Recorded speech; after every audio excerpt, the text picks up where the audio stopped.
Morning mga boss. So for today's video is magkabit muna tayo ngayon ng 415 chain sa alaga natin si Toryok. Yun.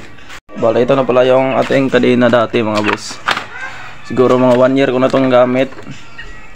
Ito yung ginagamit ko sa show. Tapos ngayon is pinagdili natin palagi. So itong 415 talaga mga boss is palaging issue niya is ayan, para siyang bumibingkong. Kung napansin niyo mga boss, yan siya, hindi na siya pantay.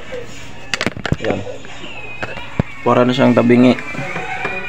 So nung pinagtakbo ko kasi ito dati is napalo siya, kaya yan dito parang may gas-gas na, and then maluwag na siya, parang binat na siya ng binat na talaga siya mga boss. Hindi na siya kasya dito sa sprocket natin. So ang kailangan natin is palit na talaga ng bago. So ito 415, tapos yellow green yung napili ko mga boss. Bagay din siya dito sa decals natin, mayroong yellow. So nabili ko lang to sa halagang 580 mga boss sa Shopee, kasama na yun shipping. So ikabit muna natin to mga boss.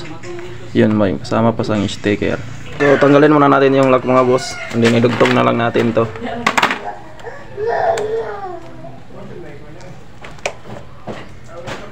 So siguro marumi yung kamay natin dito kasi wala tayong gloves. Nilaban ko pa.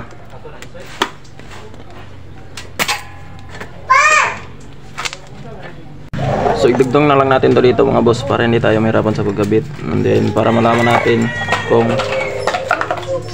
mayroon bang puputulan.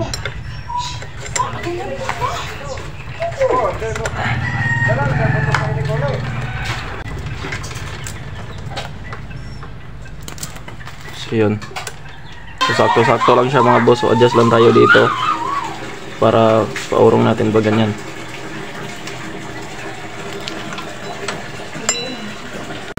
So kabit lang natin itong lock mga boss.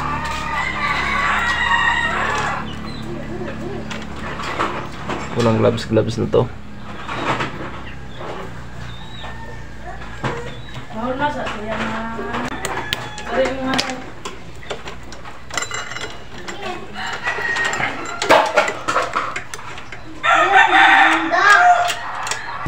So dugtungan na lang natin dito mga boss, kasi siguro medyo mas maba lang to kasi 130L, and then mataas yung malaki yung sprocket natin. So kailangan nating dugtungan ng 1, 2, 3, 4 na mata ng kadena. So yun, dugtong muna natin to.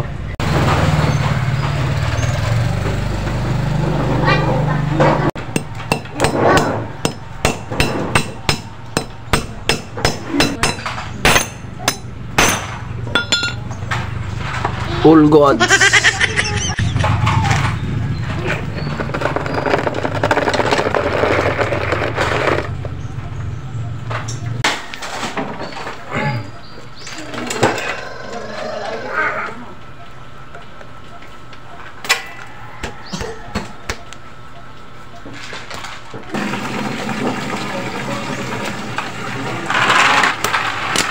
So igpitan na lang natin tong axle natin mga boss, para hindi na maluwag yung kadena natin.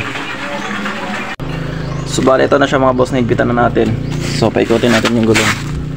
Tingnan nyo yung play mga boss. Yun, sobrang ganda yung play. Tingnan natin dito. Then yung yellow green mga boss, napakabagay talaga mga boss. Kahit daming gulay, yan, daming kulay rainbow na yung motor natin. Ito pa. So ito yung luma natin mga boss. Kung napansin nyo, yan, para siyang ahas. Maluwag na talaga mga boss, binat na. So kailangan talaga natin itong palitan. So hanggang dito lang pala muna yung ating video mga boss. Kung nagustuhan nyo pala, paki-like and share ng mga boss. So ride safe palagi sa inyo. Salamat sa panonood.